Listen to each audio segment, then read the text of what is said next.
a intenção, acho, da conversa que a gente tem hoje é mais, eu acho que umas perguntas que a gente ouve o tempo todo, acho que eu como engenheiro, a Jaque também como arquiteta, que é algumas dúvidas, assim, a gente precisa contratar um engenheiro, um arquiteta para poder fazer a reforma para a gente? Quais os riscos que a gente corre quando a gente faz uma reforma, uma obra só com um pedreiro, né? Quais as diferenças que você tem quando você contrata um profissional ou não? E aí vai muito do que a gente consegue conversar com vocês hoje. O que pode dar certo, o que pode dar errado, qual que é a diferença que a nossa profissão traz para a reforma de uma pessoa hoje leiga, né, do proprietário de imóvel, gente que acabou de comprar um apartamento, o primeiro apartamento, algo desse tipo. Então, se a gente conseguir hoje trazer um pouco mais de clareza para vocês, para essas respostas, já vai ser uma missão cumprida da nossa conversa hoje, né? E aí eu vou passar aqui para já que se apresentar. Sim. Meu nome é Jaqueline Lima, estou aqui a convite do Constru e Decore. Eu faço parte do grupo de arquitetos que orientam a construção desde a fundação até o revestimento. E ao convite dele, nós estamos no espaço aqui. Eu me especializei em reformas de apartamento. Em 2015, fui convidada pelo IAB para fazer uma cartilha onde tinha todas as orientações, vou passar aqui, todas as orientações de como se usava a lei 16.280/14, que é justamente aquela que se fala de reforma de apartamento.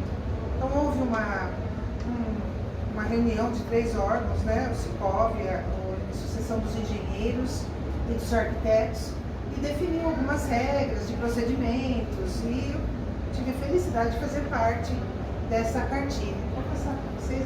Hoje é online, não tem mais a cartilha física, mas... E é isso, e decorrente a essa vivência minha, apareceram muitas curiosidades, alguns colegas arquitetos me procuram para tirar algumas dúvidas, e daí a ideia da palestra.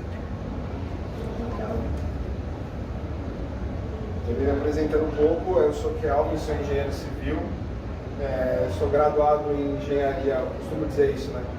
Sou graduado em engenharia por formação, mas eu faço por paixão aí a parte de vistorias, laudos, perícias, que é hoje o que está muito voltado no meu currículo, né? Atualmente estou trabalhando no setor privado, como gestão de manutenção ali de 4 edifícios na região da Marginal Pinheiros, né? E aí a gente tem um pouco de experiência para esse lado de divisão mesmo, de vistoria, inspeções e avaliações, tá? Para a parte predial. E aí é isso, gente. Começando assim, o contexto do pouco da conversa que a gente tem hoje. Basicamente, a gente, respondendo essa primeira pergunta, qual que é a diferença que a gente tem contratando um engenheiro ou um arquiteto para a nossa reforma? O que pode dar errado? Quais os riscos que você está correndo, né? Se eu posso simplesmente chamar um pedreiro e começar a minha reforma assim, dentro da coordenação dele, dentro daquilo que ele imagina como certo, e ele vai seguindo, né? Quais são os riscos que a gente está correndo quando dá um problema? De quem é a responsabilidade? Se o problema não é na sua reforma, não é no seu imóvel, mas no seu vizinho, então imaginando um apartamento, o de baixo ou de cima, o que está te defendendo, o que a lei diz, o que as normas estão dizendo, né?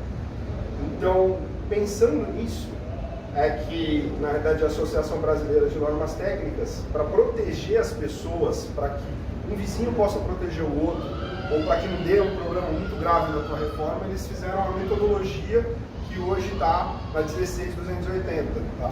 A norma ela traz ali uma sequência de procedimentos que é necessário você ser seguido para que você tenha a tua reforma dentro de todos os conformes, atendendo todos os padrões de segurança, todos os quesitos, não correndo nenhum tipo de risco. E aí uma das perguntas que eu ouço bastante, eu acho até que a Jaque já deve ter ouvido também, pessoal diz, mas a norma é lei, né? Norma é lei, por que eu tenho que seguir? A gente não está exagerando em querer pegar essa burocracia pra gente, né? E aí, a gente consultando, né, os nossos amigos advogados, a gente descobre que ela tem força de lei a partir do momento que o Código de Defesa do Consumidor torna como obrigatório o cumprimento das normas técnicas, né? Então você não consegue colocar um serviço no mercado se você não está cumprindo as normas técnicas. Então a partir desse momento ela não é lei, mas ela passa a ter força de lei com a implantação do Código de Defesa do Consumidor. E o pessoal fica sempre na dúvida, mas o que é norma, o que ela diz, qual que é a cara dela, né? Norma, basicamente, ela é um documento, tá? Ele fica ali administrado pela BNT mesmo, e na 16.280, que ela estabelece o procedimento para você trazer reformas, ela vai te dizer algumas coisas. Aí sim vem a importância do nosso trabalho. A necessidade de você fazer a contratação de um engenheiro, de um arquiteto para a realização da sua reforma. Então isso é estabelecido agora em força de lei. Passou a ser em 2014, quando houve a implementação da norma, né? Ele vai dizer um pouco do papel do síndico como representante legal do condomínio, quais os cuidados que ele tem que ter, quais as análises que ele deve fazer, vai acabar listrando para essa pessoa, né? E, basicamente, a intenção da norma é proteger vizinhos, trazer o bem-estar, a segurança, assegurar a segurança do próprio condomínio, do edifício como um todo, para que, assim, não haja excessos, né, que o pessoal costuma fazer. Mas, sempre tem que ter um procedimento civil. Ele arrisca. E o que a gente vê? Muito comum também. Será que a gente não está exagerando em ter uma norma para isso, ter uma lei para isso? Por que eu não posso simplesmente pegar o pedreiro, ele começa lá e depois eu vejo o que eu faço, se eu formalizo, se eu não formalizo, né? Antes de 2014 isso de fato ele não existia, tá? Mas passou a existir depois desse caso que eu quero apresentar para vocês, que aconteceu uma catástrofe no Rio de Janeiro, né? E com isso é que o pessoal, não sei se o áudio vai sair, eu acho que não vai sair, mas eu consigo passar um pouquinho do que é dito nessa reportagem, tá? Basicamente, um edifício no Rio de Janeiro, que é o edifício Liberdade, ele sofria com uma série de reformas, né, nessa região, e de repente, numa dessas reformas, o prédio veio inteiramente abaixo, tá? Ele veio a ser completamente, virou ruína, de uma hora para outra, não é? Isso. Ele levou... Edifício Liberdade. Edifício Liberdade no Rio de Janeiro. Ele levou outros 2 vizinhos que estavam com ele, né, outros 2 prédios vizinhos. Se eu não me engano, foram 22 mortes, e uma catástrofe sem precedente. A gente teve pessoas que perderam tudo.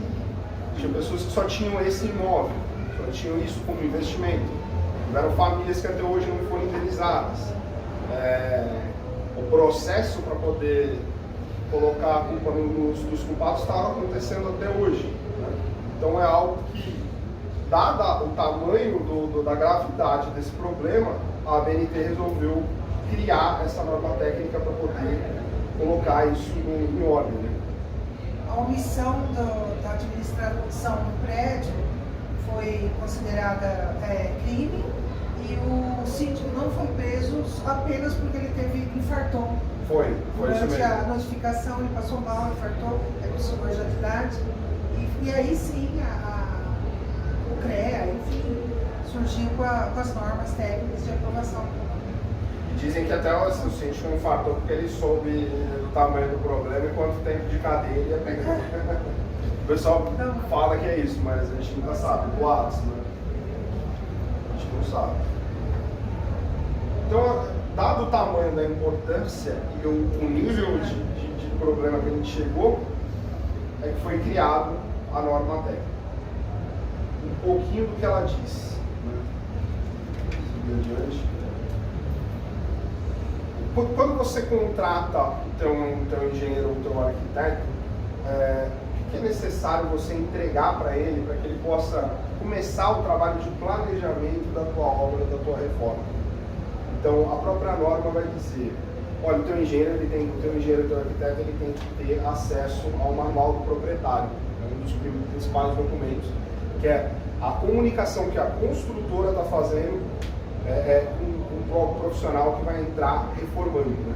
O memorial descritivo da própria reforma também, que é um documento gerado pela construtora, os projetos, uma previsão de início da sua reforma, de término, porque a gente vai precisar comunicar ao síndico que naquele período vai haver uma reforma, e o termo de ciência, explicando todos os riscos, o que é responsabilidade de quem, tá?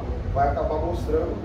E na minha opinião, o mais importante deles é, a partir do momento que você contrata um engenheiro, um arquiteto, ele vai emitir um documento que é chamado de ART ou RRT. A partir da emissão desse documento, você tem a certeza de que sua reforma passa a ter um responsável técnico legalmente para tudo aquilo que está sendo executado. Tá? Que é importante, até a Jaque estava falando para a gente que o pessoal tem muita dúvida na parte de responsabilidade técnica. Nós temos um grupo, até a Maria Ângela, que foi fundadora do grupo, né, de SAP, vários arquitetos. É muito comum o arquiteto me procurar no privado e falar assim, posso pôr laudo técnico, né, RRT? Não pode. Posso pôr acompanhamento, né, não pode. Tem que ser execução. Eu sou responsável pela execução. Então existe um dibre tão grande, para não esquecer a palavra execução, de fato seria execução, e no campo a descrição seria quase como um memorial descritivo do que será feito na obra, né? E eu não sei por que exige tanta constrangimento. Eles querem, acho que liga o fato de arquitetura estar mais relacionado a projeto, mas nesse caso é de construção mesmo. Tem que ser uma responsabilidade técnica, né, inteiramente voltada para a execução, e a gente até aconselha, né, quando o síndico pede dica para a gente fala, olha, um dos principais pontos que você tem que olhar, essa palavra execução aparece ali na responsabilidade técnica.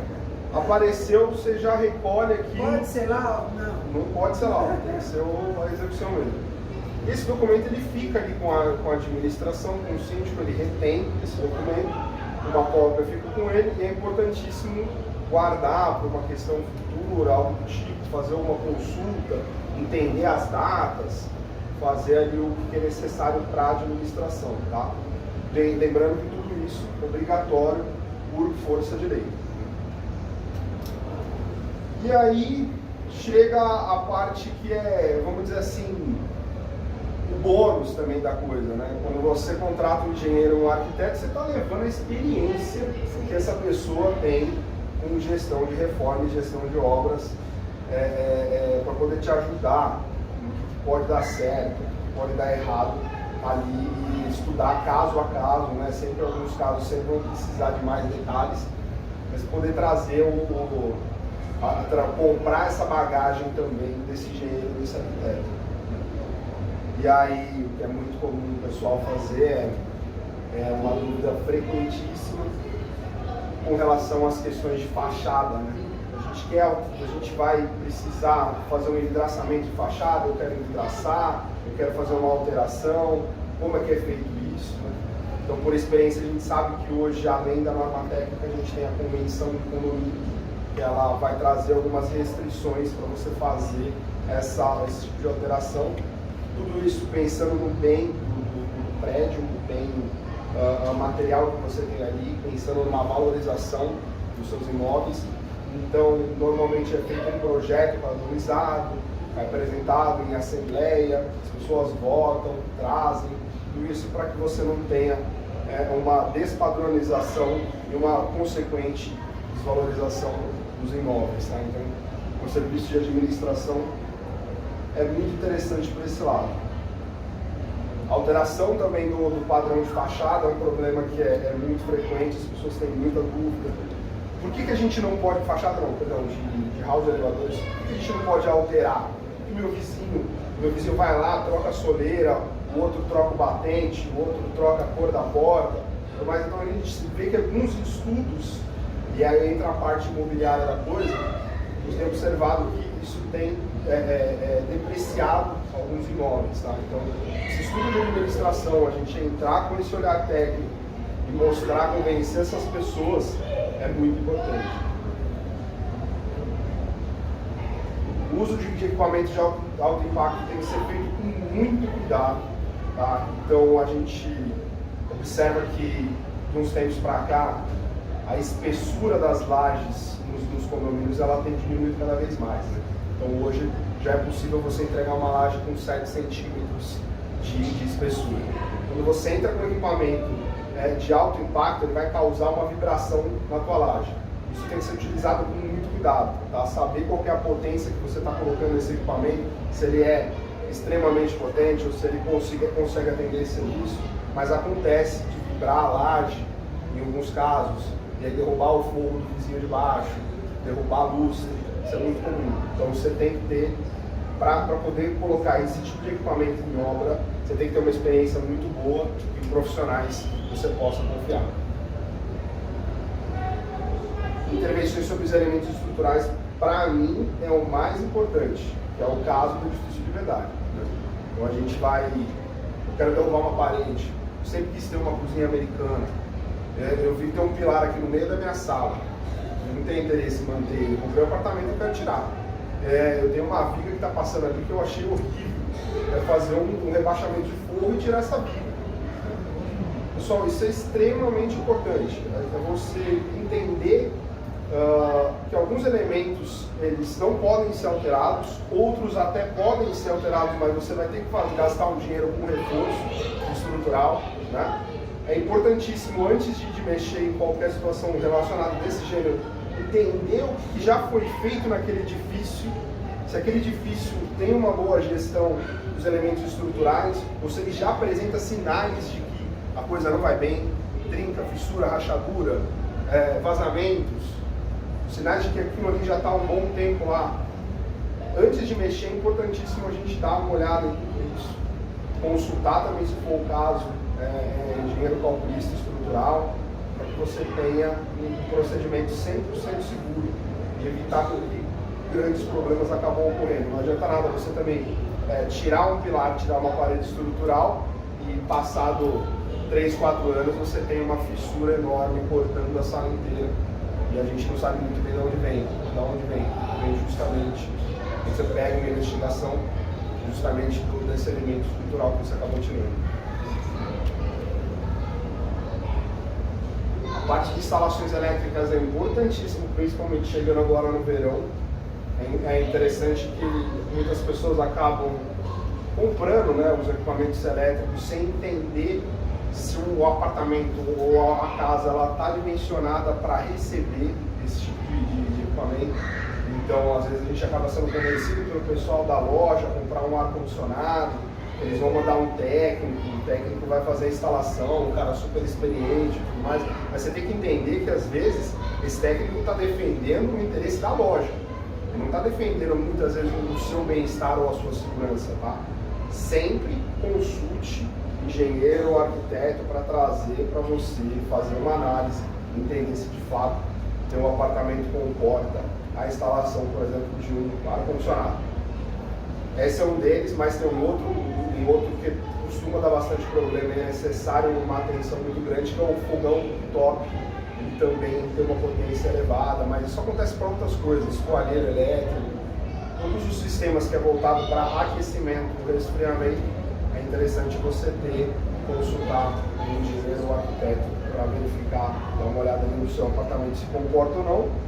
Não comportando, tem algumas adaptações que dá para fazer, então a gente dá uma olhada no teu quadro, consegue mudar o disjuntor, consegue mudar cabeamento, algumas coisas aí, e vai te explicar o teu cenário como um todo.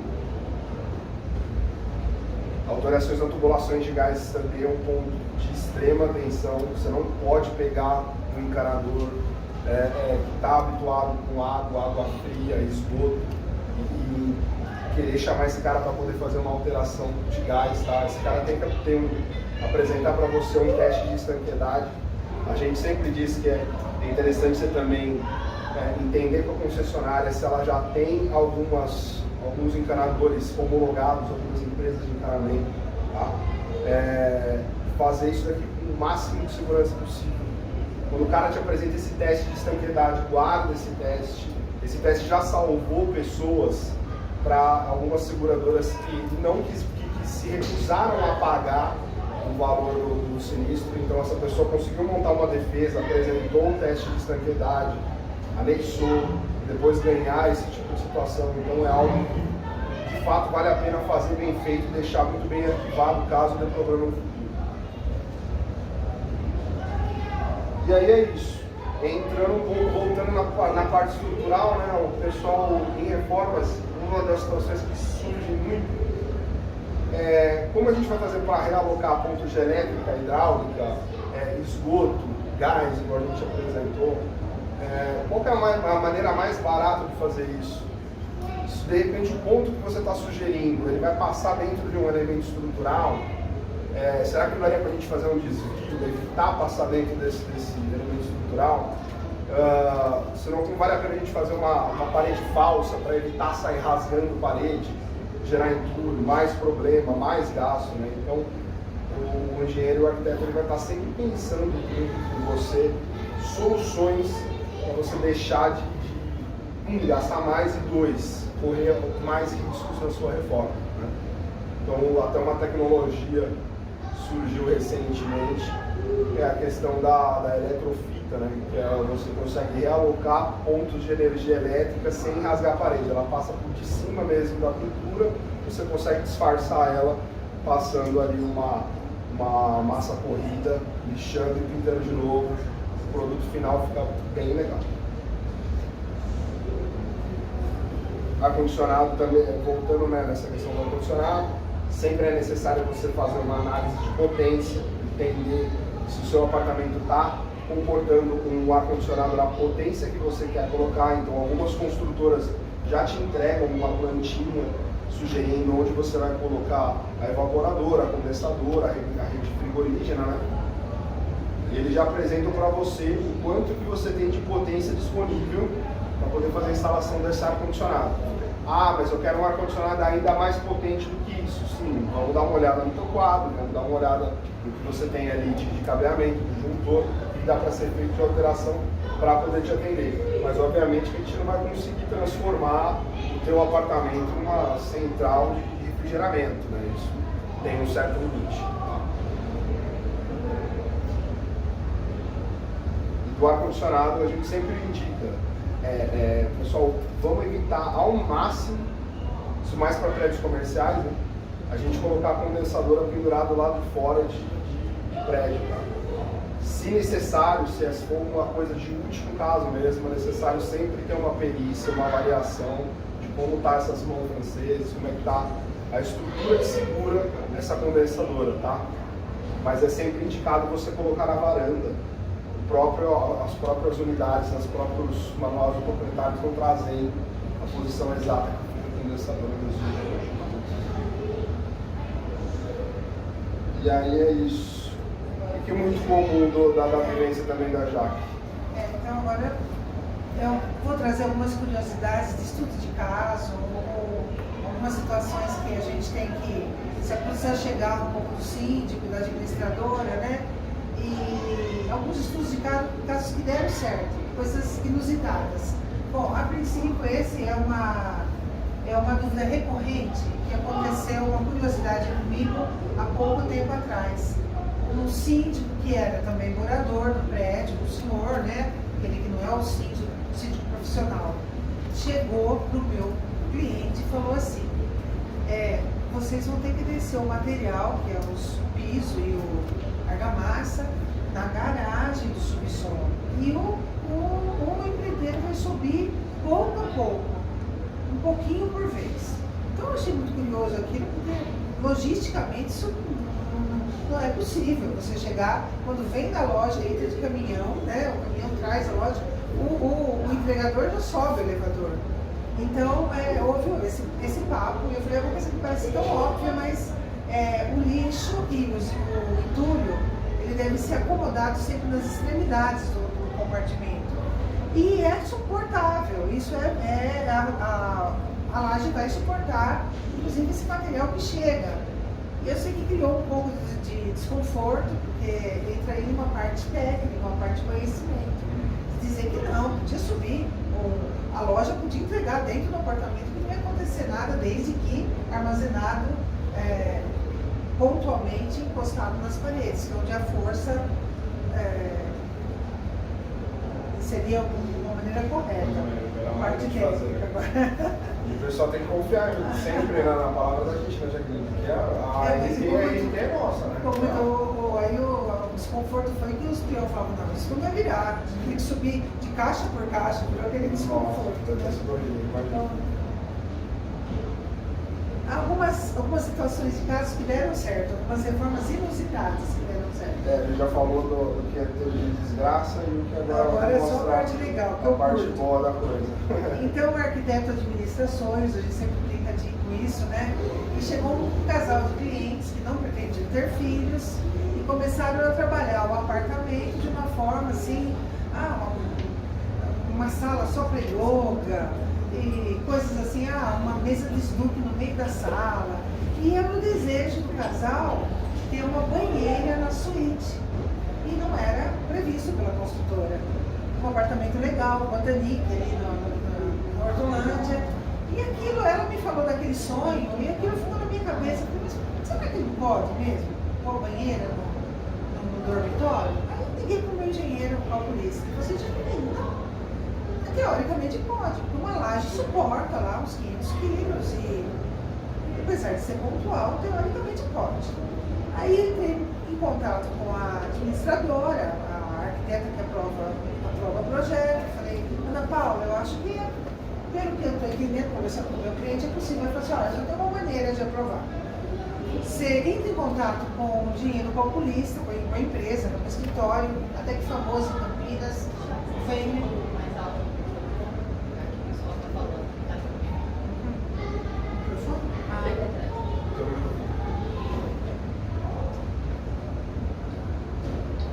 Então foi um inscrito, falou?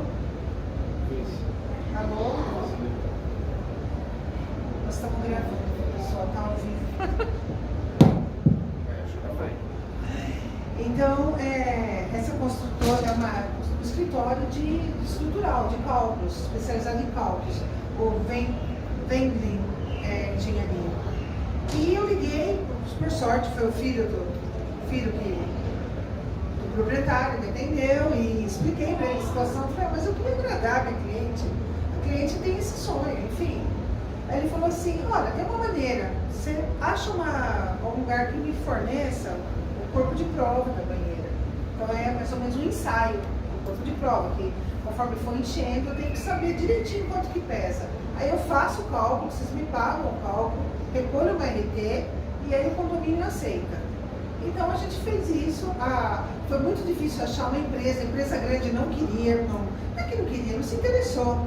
E aí a minha cliente ligou para uma empresa de jacuzzi, onde o próprio dono atendeu o telefone, uma empresa pequena. Ele topou, ele falou assim, eu vou fazer esse cálculo. E foi fazendo, tirando fotos com a ajuda de equipamentos, ajuda mecânica. E eu sei que acabou dando certo e a gente fez uma instalação não superficial, né, aérea, e acabou fazendo uma boneca para esconder e ficou super feliz, repercutiu muito legal no prédio, ficou uma situação inusitada e toda a instalação baixa, né, externa, a gente só depois teve o cuidado de isolar. Foi uma coisa bem legal, repercutiu bastante. O cliente feliz. Próximo. Lavabo também, fizemos uma situação de criar um lavabo num apartamento onde não tinha, o cliente fazia questão, de receber muita visita. Então existe uma situação onde o vaso sanitário tem a saída externa, não vertical, horizontal. E a mesma situação a gente coloca então uma boneca de granito, enfim, algo que possa molhar e não precisa descascar a parede, nada disso, acabou dando certo. Mas é tudo coisas que a gente acaba peitando e fazendo um projeto especial e tentando uma harmonia entre da administração, síndico, e, enfim, a técnica. Porque geralmente tudo que é novo causa um pouco de desconforto, né? Tudo que é diferente causa um pouco de... E esse daqui é interessante, né, já? Quando você faz esse tipo de sistema, você não precisa furar a laje. Não. Isso que é bem legal. E as paredes sempre são de drywall, drywall impermeável no caso, né? Então isso quer dizer que também não tem aquela carga pesada sobre a laje, né? Eu acho perfeito isso. Aí falando de nichos, falando de nichos, né? Nichos é um princípio, agora é o queridinho da vez, né? Então a gente tem algumas situações que a gente argumenta com a parte de administrativa e de técnica, né? Então nichos, por exemplo, nichos em shaft, a gente não é usual, a engenharia não gosta, mas de tal forma que se a gente fizer estreito com 10 centímetros e usar um pouco mais saliente a moldura, a gente acaba conseguindo fazer no shaft, sem prejudicar o encanamento, né? Outra situação é preencher a parede com drywall falso e abrir, então, a parede estrutural fica intacta. Também é possível. Agora vou mostrar as fotos de 3 situações que a gente... Uma das fotos é o nicho na lateral, onde não prejudicou a passagem dos canos centrais. Esse aqui é muito interessante, alguns apartamentos aprovam, embora é uma parede externa, a gente tem um momento de forças aí, verde contra verde, enfim, que é onde tem a abertura, logo embaixo, em alguns casos, alguns engenheiros, alguma engenharia consideram que é relevante, pode-se pôr o nicho sobre a janela. Tem a ver com os momentos de distribuição de carga na alvenaria estrutural. Claro, cuidado para não vazar, tem algumas situações que o peão vai cortar e vaza para a fachada, claro, né? Aí fica um transtorno de fazer o reparo na fachada. Eu acho que daí teria que acompanhamento mais de perto, né? O ideal é sempre a gente deixar na mão de uma pessoa que entende bastante, né? E acompanhar de perto. Falar, olha, você vai ter que ir com bastante cuidado para você não romper a parede. Então é importantíssimo o acompanhamento do engenheiro ou do arquiteto nessa operação. Aqui é um caso bem legal também. Um casal que recebe um apartamento pequeno em São Paulo, é o Bless.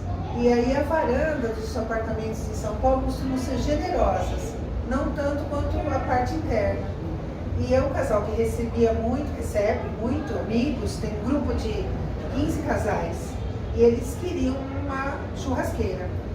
Então a gente bolou a seguinte maneira: fazer de drywall a torre, o drywall rosa, que ele aguenta altas temperaturas, e a churrasqueira é Fischer, elétrica, então ela tem uma exaustão por cima da torre, né? Aí fizemos por cima. E acabou que deu muito certo. E acabou que deu muito certo, os vizinhos copiaram e deu tudo certo, foi bem legal. Ela pronta. Ficou lindo.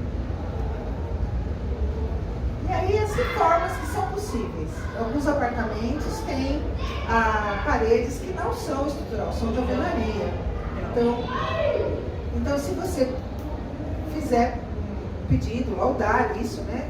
O RT, você consegue fazer algumas ampliações. Nesse caso, o dormitório era estreito, precisava de um armário, então a gente fez uma demolição de uma parede que era de vedação e o fechamento foi de drywall.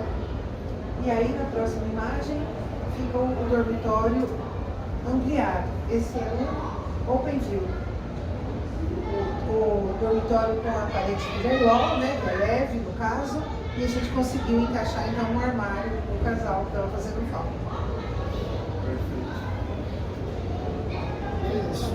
E aí, pessoal, o que é importante? Toda vez que você vai fazer um procedimento desse gênero, você traz uma informação para o seu síndico, para a sua administradora, traz o máximo de informação possível para eles. Não fecha esse canal de comunicação, deixa tudo com muita clareza do que vai ser realizado. Deixa sempre o teu engenheiro, o teu arquiteto a par, fique em cópia nos e-mails, esteja acompanhando tudo, tá? a gente acha importantíssimo que você tenha o histórico da tua reforma guardado contigo, caso venha algum problema mais para frente, você já sabe o que você deve fazer, quem você deve comprar, esse tipo de situação, tá? Mas basicamente sempre mantenha isso muito em ordem. É isso, Estamos à galera. disposição para algumas dúvidas, algumas perguntas. Está aberto. Legal, eu gostaria que você falasse sobre a impunidade. Então, eu tenho uma lei, né, a norma que isso, e aí eu vou lá e faço o que eu vou fazer. Abro um lixo onde não era, tiro a parede que não era. Quem que vai. Aí, ele fez a RT lá. Isso. Fez. Se você tem. Mas o proprietário insiste, né? O que acontece? Quem que é? O síndico, é o proprietário ou a Jaqueline? O que acontece, gente? Seguindo o procedimento bem na risca, você teria que ter a apresentação para o seu síndico dessa ART. Então, deu problema, a primeira pessoa que vai ficar sabendo é o síndico. O síndico ou o zelador, alguém vai dizer, olha, tem um problema lá, você precisa ir lá dar uma olhada. Aí vai ligar para a Jaque, vai ligar para mim. Ó, dá uma olhada lá para ver como é que ficou, tá tudo bem. Então, foi acontecido algum problema que às vezes acontece, algum deslize, algo do tipo. É sempre importante a gente ter um viés de querer arrumar aquilo o mais rápido possível. Tá?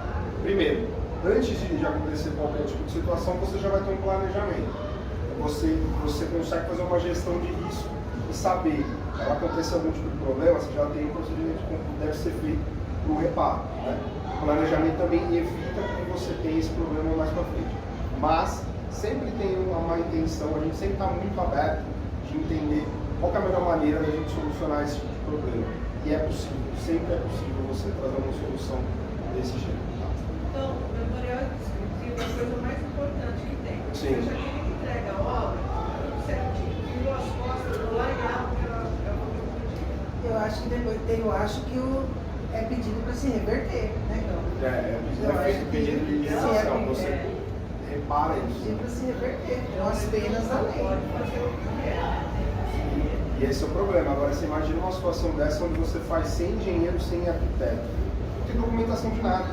Não tem nada que te defenda. Você, como proprietário de imóvel, você está refém, né, de uma situação desse gênero e acaba acontecendo. Então, por falta de expertise, às vezes o pessoal vai dizer, olha, não precisa de engenheiro, não precisa de arquiteto, a gente consegue fazer por aqui mesmo. E aí você perde todas essas garantias, toda essa expertise que o pessoal já acaba acumulando para evitar que um problema desse gênero aconteça. Porque agora me ocorreu uma coisa. No momento da cartilha, houve um síndico profissional que acompanhou a gente, o Fernando Fernandes.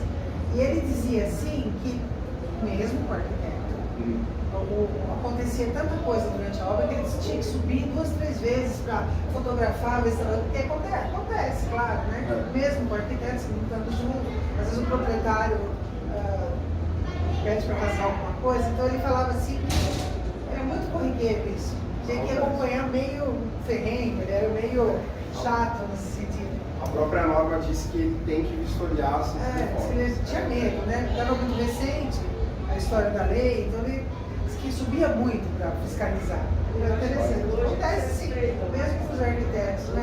Respeito, mas o síndico, se não me engano, quem leva a culpa é o síndico, ele é responsável por isso. Ele precisa fazer o procedimento. A norma vai conversar uma parte com ele também. Olha, você vai precisar analisar a reforma de todos os proprietários de imóveis. Né? Então vamos verificar. Essa situação é muito comum de fachada. É muito comum esse gênero. Então a gente uma pessoa quer colocar o vidro de 90 centímetros, a outra quer colocar 1,20 m, outra já está querendo trabalhar com 60, porque fica mais fácil de limpar, porque venderam ela desse gênero. Então aí o papel do síndico é importantíssimo, pessoal. Vamos fazer um desenho padronizado, vamos apresentar para todo mundo, vamos fazer uma assembleia, vamos votar qual que é o eleito, vamos colocar isso em ata e a partir disso é que a gente libera para o envidraçamento de varanda. Então, é sempre muito importante o síndico ter conhecimento quando a norma for conversar com ele. A parte de vistoria, a parte de receber uma RT correta, armazenar isso, deixar isso disponível para todos os moradores poderem consultar. Se tem um problema mais para frente, você já sabe onde você vai. Ah, tá, então é o engenheiro Kelvin, ele ficou responsável da data tal até a data tal, que é normal também a pessoa contratar a gente só para fazer civil, contrata uma outra pessoa para poder fazer decoração ou algo desse tipo. Então a nossa responsabilidade acaba quando acaba a data, né, quando a data expira. Então, o trabalho, a gestão que o síndico tem que fazer, ler essa norma, entender a responsabilidade dele, é importantíssimo.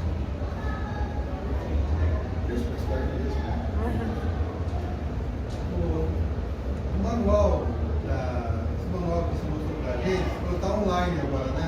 É onde eu encontro, porque assim, a questão do síndico, a maioria dos síndicos que a gente trabalha, não são síndicos profissionais.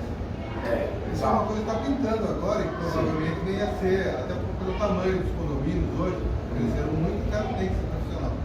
Mas, eu já fiz muito trabalho com pequeno, o cara nem sabe o que precisa. O procedimento que ele tem que cumprir. Não sabe qual é cumprir. o procedimento. E então seria legal ter esse endereço. É o Sicov, o site do Sicov. E a menina, hein? Dos síndicos não. Dos síndicos, Não sei, a sigla. O Sicov acho que é o sindicato, acho que é o sindicato dos síndicos. Mas o próprio síndico pode localizar nesses órgãos, procurar fazer um curso de como colocar isso em dia no condomínio. Às vezes já começou errado, a pessoa quer. Só o fato de eu ter esse manual, né, mandar para o síndico, já te ajuda, né? Exato, e você consegue comprar ele e falar, era bom você pesquisar a respeito, né? Não, até porque você muitas vezes está fazendo um procedimento e os caras estão fora. O que acontece? Começa a criar um tumulto. Principalmente quando você mexe em parede. Começa a derrubar a parede, os caras acham que o prédio vai cair. Né? E é bom você explicar. É mais fácil quando não entende antes. Exato. Ele começar a se antever as situações, né? E começar a imaginar assim, o que vai ser perguntado, o que eu tenho que responder. Então esse manualzinho está no Sicov, esse manual que você fez. Sim, em PDF. Aí abaixa ele. Mas é um procedimento bem. Trata de uma maneira bem leve, né? Uma maneira bem. É uma dúvida que eu tenho, mas bem particular. É muito comum em prédio antigo você não achar documentação nenhuma. No prédio novo tem as builds, está tudo certo, você vai lá, ajuda a peça. Mas em prédio antigo não tem. Tudo bem, aí você vai lá, fuça, se vira e faz o que tem que fazer. Eu sou obrigado a gerar umas builds no condomínio? Existe alguma coisa, alguma norma nesse sentido? Eu tenho que documentar essa. Porque o projeto de execução que eu faço é uma coisa. Então, as builds sempre tem alguma alteração, detalhe. Eu queria ter uma ideia do que eu tenho que gerar de documentação, se eu tenho que gerar documentação para o condomínio, além daquela que eu já gerei fazendo o projeto. O que acontece? A própria norma diz que o engenheiro ou arquiteto, que seria o responsável técnico da reforma, ele é obrigado a consultar a documentação do edifício. Em muitos casos acontece igual você falou, não existe mais, essa informação se perde. É normal esse tipo de situação ocorrer. Então a gente sempre traz como recomendação, aí não é obrigação, mas é recomendação. Que o síndico ou que a administradora procure um profissional para fazer um levantamento de volta de tudo aquilo. Então ele vai levantar onde que está passando pilar, onde que é viga, o que é parede de vedação, o que é drywall, onde que está passando tubulação. Cabeamento é bem mais difícil, acho até que é praticamente impossível, mas a maioria... algumas coisas a gente consegue localizar com equipamento, né? Então você tem aí alguns equipamentos que fazem ultrassom, localiza a densidade das coisas, ele vai dizer isso é concreto, isso é alvenaria, isso é drywall, isso aqui está passando um vergalho de ferro, a outra está passando uma tubulação, então você consegue com o equipamento trazer de volta essa planta. Mas fica a nível de recomendação, não é nada que é obrigatório você levantar. O condomínio contrata sim, Alex. Acho que a gente já teve até uma alguma consulta assim, A de dúvida orçamento. Mas a dúvida é se depois que eu reformo, eu tenho que entregar uma revisão do projeto? Pro condomínio? Pro Tem, condomínio? você tem. Do teu apartamento, sim. A alteração que eu Sim, fiz. sim, Ah, sim. você precisa. Sim. Tem que apresentar para ele, Fica ó, eu documentado. Tem que estar documentado e o condomínio tem que armazenar e fica disponível para consulta dos demais. Que essa parte pouca gente sabe, tá? Mas você pode consultar o que foi feito na reforma do teu vizinho para entender se de repente aquele rasgo que está passando na tua parede vem da obra do vizinho ou é tua, entendeu? É muito comum. Então, sempre traz o interesse para o seu síndico, para a sua administradora. Você quer ver se houve algum tipo de intervenção na parede de divisa entre os dois. E o levantamento fotográfico, Alex, é muito comum o síndico pedir. Passo a passo. Faz. É, Tudo, assim, você tem que gerar técnico, desenho. Né? É um redesenho, assim, um redesenho. o S-Build. Aí você, isso custa, né? Sim. Porque nunca me pediram, essa que é a verdade. Nunca ninguém me pediu umas builds daquilo que os caras ficaram com o projeto lá e guardaram, e estão acreditando que está daquele jeito. Às vezes um detalhe ou outro não está exatamente igual. Agora, penso mais na questão de fiação, que você falou. Essa é um pouco mais difícil. Um pouco mais difícil Eu localizar. peguei, por exemplo, fiação que a companhia daqui está passando pelo apartamento do outro cara. Acontece. É. Eu já peguei um prédio também que o registro para fechar a água ficava no teto, ou seja, em cima do fogo do apartamento não, do hall de elevador do apartamento de baixo. Então o cara, para poder fechar a água dele, ele tinha que pegar o elevador, descer um andar, subir, abrir o alçapão do teto, fechar, e aí ele consegue desligar o dele. Né? Então às vezes acaba ocorrendo mesmo. A parte elétrica ela é um pouco mais difícil mesmo de você fazer esse levantamento. Você teria que fazer um teste de continuidade, localizar qual o circuito que corresponde àquilo. É um trabalho de investigação um pouco mais caro e um pouco mais moroso, mas eu acredito que engenheiro eletricista consiga te ajudar nesse caso.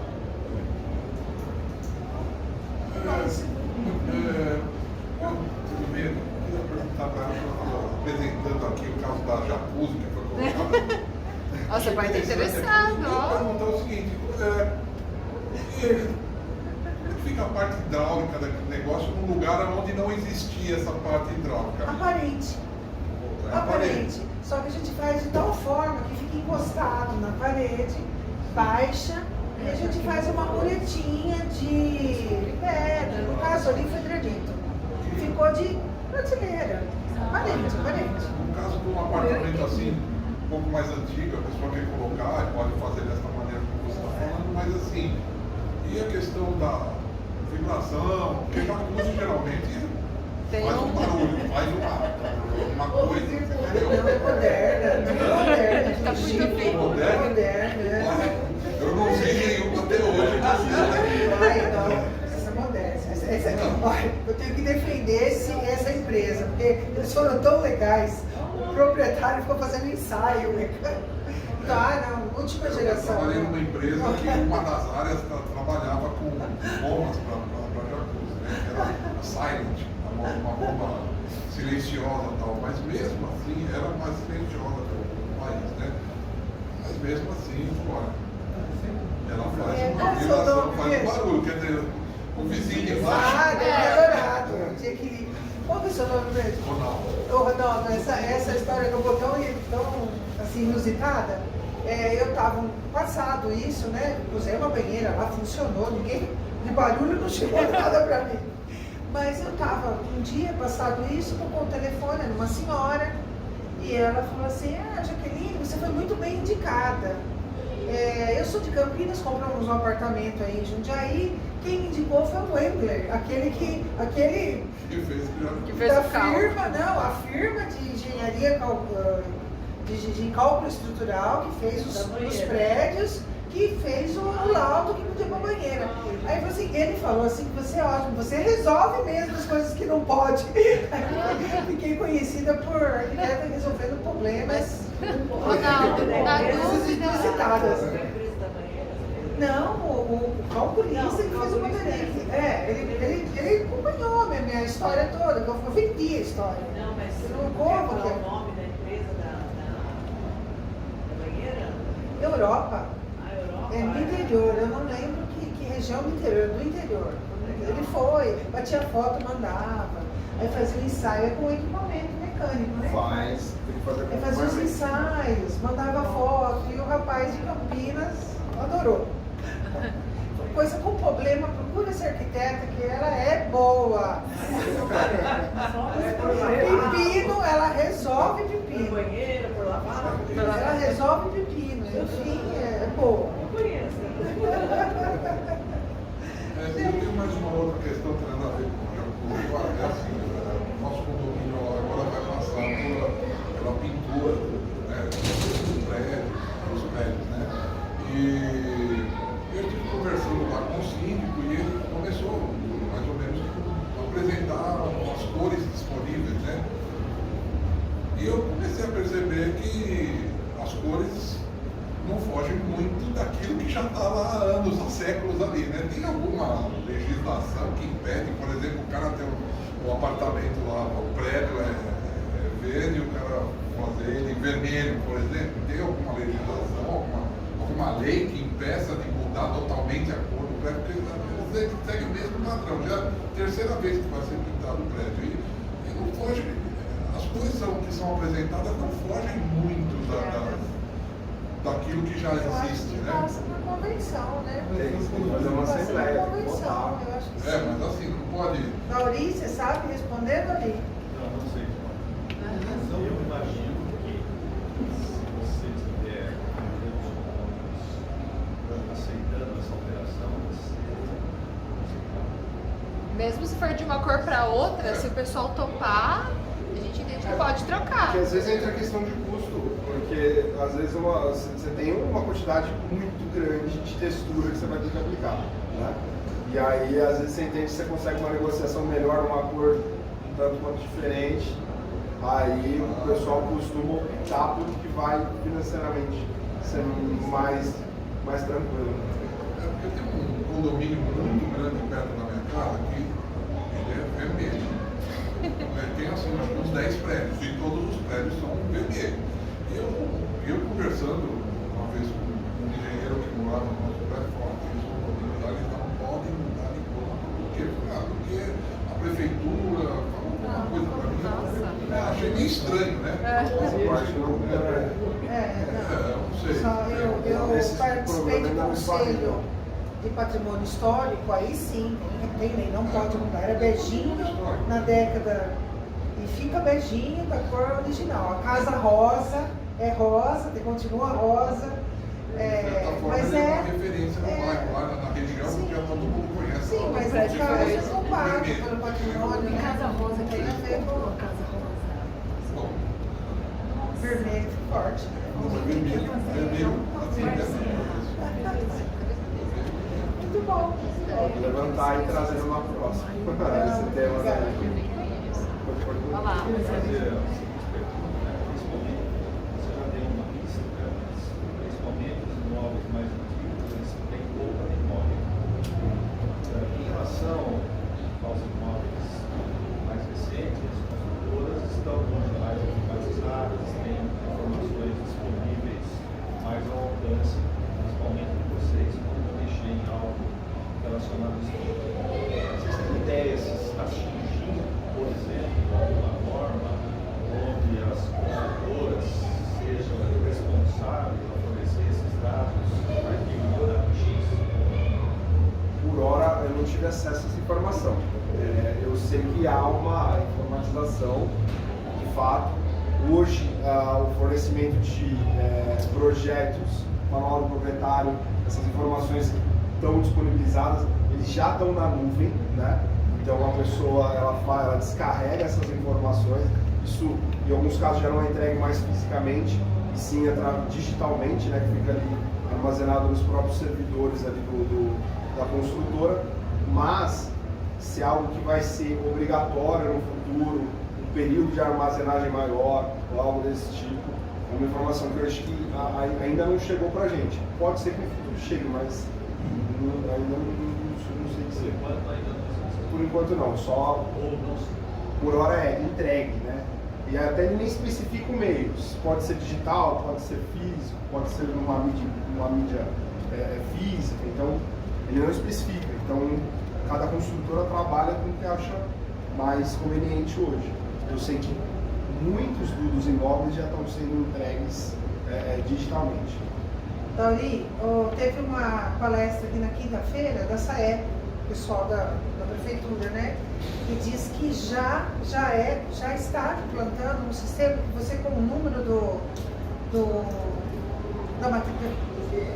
Não, o número do IPTU, você abre a SAEPRO, onde você tem acesso ao projeto. Está sendo implantado. Muito bom. Uma novidade. Já acontece. Mesmo de edifício mais antigo. Não, o que passou, né? Está antigo, não está digitalizado. Mas, por exemplo, hoje eu vou entregar, foi até o André, o consultor. Então você põe, está provando, você, assim como tem o geoportal, você digita o número do IPTU, aparece lá o lote, a vista aérea, você vai acessar algumas informações, né? Uma coisa moderna também. Você está falando desculpe aí, fazer uma perguntinha um pouco diferente das reformas. Mas existe um assunto que está me deixando, não vou dizer de cabelo branco, porque eu já tenho faz tempo, mas que é relacionado à ocupação perante a área do lote. Existe uma norma que diz que você pode descontar em imóveis com área de até X metros quadrados a área ocupada por garagem.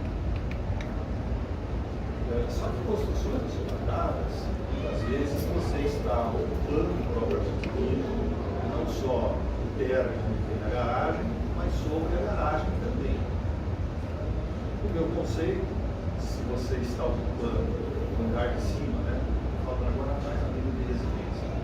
Se você está ocupando o andar de cima, aquela área onde existe a garagem, a meu ver, nós não deveríamos descontar esta área de garagem que a prefeitura interpreta como não fazendo parte da ocupação.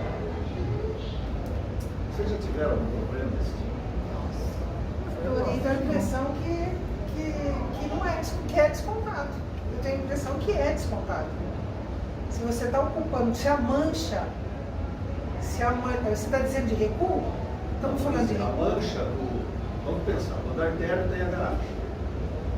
A área total, incluindo a garagem, vou chutar, são 100 metros quadrados.